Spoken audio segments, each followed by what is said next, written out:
ভ্রমণের পরিকল্পনা করছেন আর মার্কিন মুলুকে পা রাখার স্বপ্ন বুনছেন এমন বাংলাদেশিদের জন্য এবার এসেছে নতুন এক আপডেট।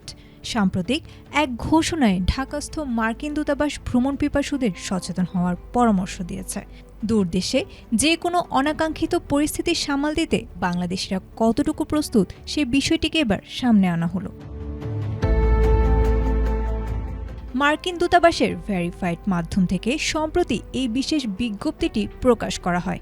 সেখানে স্পষ্ট করে বলা হয়েছে, যুক্তরাষ্ট্রে ভ্রমণের পরিকল্পনা চূড়ান্ত করার আগেই পকেটের আর্থিক স্থিতি যাচাই করে নেওয়া জরুরি। সফর চলাকালে হঠাৎ যাত্রা থমকে গেলে কিংবা হঠাৎ বড় কোনো চিকিৎসাজনিত জরুরি পরিস্থিতি তৈরি হলে তার পুরোটাই বহন করতে হবে নিজেকে। আধুনিক জেনারেল হাসপাতাল ও উন্নত প্রযুক্তি এবং অভিজ্ঞ চিকিৎসক দলের নিরলস প্রচেষ্টায় আমরা আছি আপনার পাশে। ডেল্টা হাসপাতাল, মায়ের মতোই যত্নশীল। ভ্রমণকারীদের এমন আর্থিক সঙ্গতি থাকতে হবে যা দিয়ে পুরো সফরের সব ঝুঁকি অনায়াসে সামলানো সম্ভব। বার্তায় কেবল সতর্কই করা হয়নি, পাশাপাশি দেয়া হয়েছে কড়া হুঁশিয়ারিও। কোনো বিদেশি পর্যটক বা ভ্রমণকারী যদি সেখানকার করদাতাদের কষ্টার্জিত অর্থে পরিচালিত সরকারি সুযোগ সুবিধার অপব্যবহার করেন, তবে তাকে চোকাতে হবে চড়া মূল্য।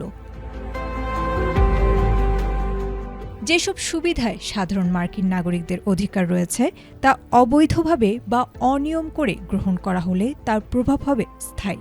এই নিয়ম অমান্যকারীর বিরুদ্ধে কঠোর ব্যবস্থাও নেওয়া হতে পারে, যা ভবিষ্যতে তাদের যুক্তরাষ্ট্রে প্রবেশ, উচ্চশিক্ষা গ্রহণ বা কর্মসংস্থানের স্বপ্ন চিরতরে থামিয়ে দিতে পারে। তাই বলার অপেক্ষা রাখে না, যুক্তরাষ্ট্র ভ্রমণের আগে আর্থিক সক্ষমতা নিশ্চিত করা ও আইন মেনে চলাই হবে বিচক্ষণতার কাজ। আয়েশা আক্তার, এটিএন বাংলা।